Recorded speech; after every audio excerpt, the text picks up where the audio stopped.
की बड़ी खबर आपको बता दें, कोरोना से जुड़ी ये बड़ी खबर आ रही है। देश में इस साल पहली बार एक दिन में कोरोना के मरीजों की संख्या 10,000 के पार पहुंच गई है।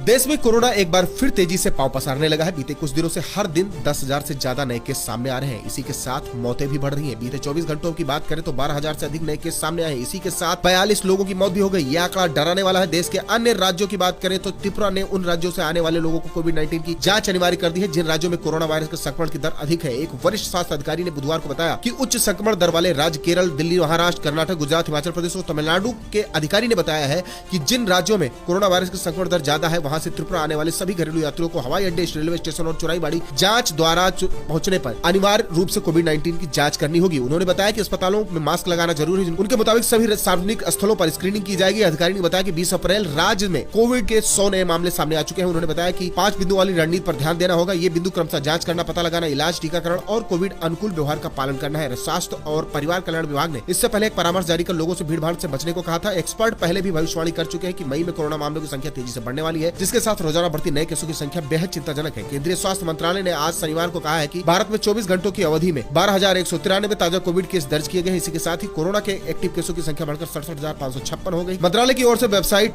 की तरफ से सुबह 8 बजे जानकारी करके अपडेट आंकड़ों के अनुसार कोविड-19 के कारण मरने वालों की संख्या 42 हो गई है। इसी के साथ कुल मौतों का आंकड़ा बढ़कर 5,31,300 हो गया है और कोरोना से मौतों के 10 मामले केरल से हैं। कोविड के कुल मामलों की संख्या बढ़कर 4,48,81,920 हो गई है। और ज्यादा जानकारी के लिए हमारे चैनल को सब्सक्राइब कर ले, वीडियो को लाइक कर दे, अपने दोस्तों के साथ शेयर जरूर करें। धन्यवाद।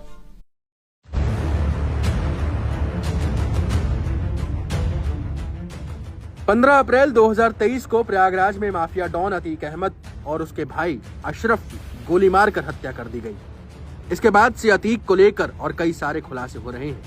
यूपी पुलिस समेत कई सारी टीमें हैं जो अतीक अहमद के काले साम्राज्य की लगातार जांच कर रहे हैं। ऐसे में एक और खुलासा हुआ है जो बेहद घिनौना है। उत्तर प्रदेश पुलिस अतीक अहमद के गैंग से जुड़े हर अपराध की फाइल खोल रही है। अब इस माफिया फैमिली के एक और ऑपरेशन का खुलासा हुआ है। अतीक और अशरफ की गैंग ने कई गरीब मुस्लिम लड़कियों को अपनी हवस का शिकार बनाया था। अतीक और अशरफ जिन लड़कियों को अपनी हवस का शिकार बनाते थे वो मदरसों में पढ़ने वाली गरीब मुस्लिम लड़कियां थीं। इसे ऑपरेशन जानू के नाम से भी जाना जाता है। 17 जनवरी 2007 को इलाहाबाद के करेली में बालिका मदरसे में पढ़ने वाली कुछ लड़कियों के साथ दुष्कर्म हुआ था। ये मामला उस वक्त काफी उजागर हुआ था। इस कांड के बाद अशरफ कभी चुनाव नहीं जीत पाया और उसका पूरा राजनीतिक करियर भी बर्बाद हो गया। इस मदरसे की 16 गरीब छात्राओं के साथ अतीक के गैंग ने रेप किया, लेकिन इस कांड के बारे में सब कुछ पता होने के बावजूद भी अतीक और अशरफ के खिलाफ कोई एक्शन नहीं हुआ था। 17 जनवरी 2007 को हुई गैंग रेप की इस वारदात ने पूरे यूपी को हिलाकर रखा था, लेकिन इस मामले की एफआईआर में बलात्कार शब्द का इस्तेमाल तक नहीं किया गया। इस घटना में बंदूकधारियों ने 2 नाबालिग लड़कियों को मदरसे से उठाया था। उनके साथ रात भर बलात्कार किया गया। अगली सुबह गैंगरेप पीड़िताओं को लहूलुहान मदरसे के गेट पर फेंक दिया गया। बड़ी बात यह है कि इस कांड के सामने आने के दौरान अतीक खुद सांसद और अशरफ विधायक हुआ करता था। इस मदरसे का संचालक वाराणसी संकट मोचक मंदिर ब्लास्ट में फांसी की सजा पाए आतंकी वलीउल्लाह का भाई था। इस कांड में अब तक किसी को सजा नहीं मिली। सभी लड़कियां कहां गई आज तक उनका पता भी नहीं चल सका है। 2 दशक बाद साल 2021 में योगी सरकार ने इस मामले में फिर से जांच करवाने के आदेश दिए थे। इसके बाद स्थानीय मुस्लिमों का एक बड़ा तबका अतीक अहमद के खिलाफ हो गया था। अतीक और उसका परिवार दोबारा कभी चुनाव नहीं जीत सके। Times now Bharat digital originals की रिपोर्ट।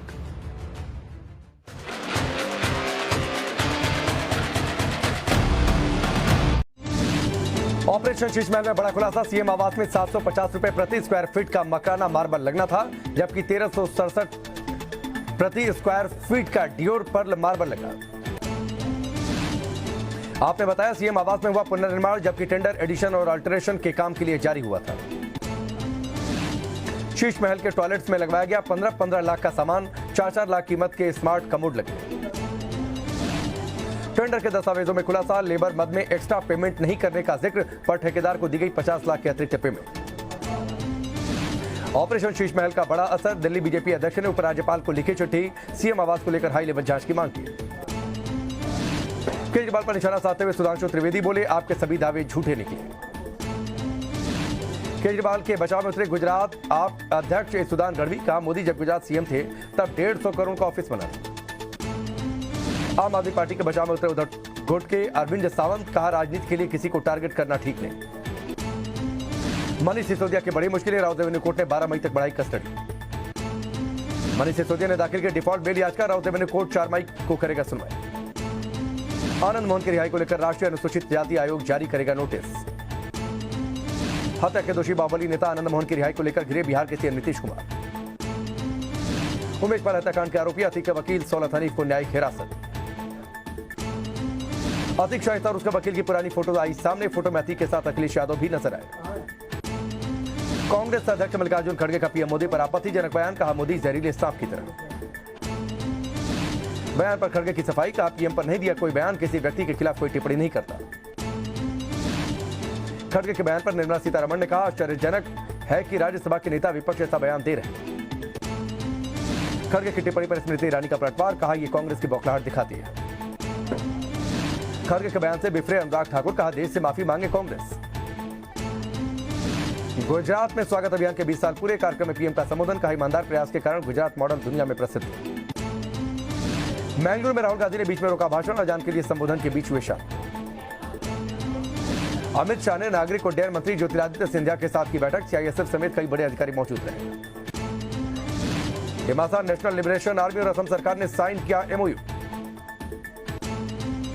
पहलवानों के प्रदर्शन से नाराज भारतीय ओलंपिक संघ, सूत्रों के मुताबिक संघ का मानना है कि प्रदर्शन से देश की छवि खराब हो रही है। आईओए अध्यक्ष पीटी उषा ने कहा, खिलाड़ियों का प्रदर्शन करना खेल के लिए ठीक नहीं।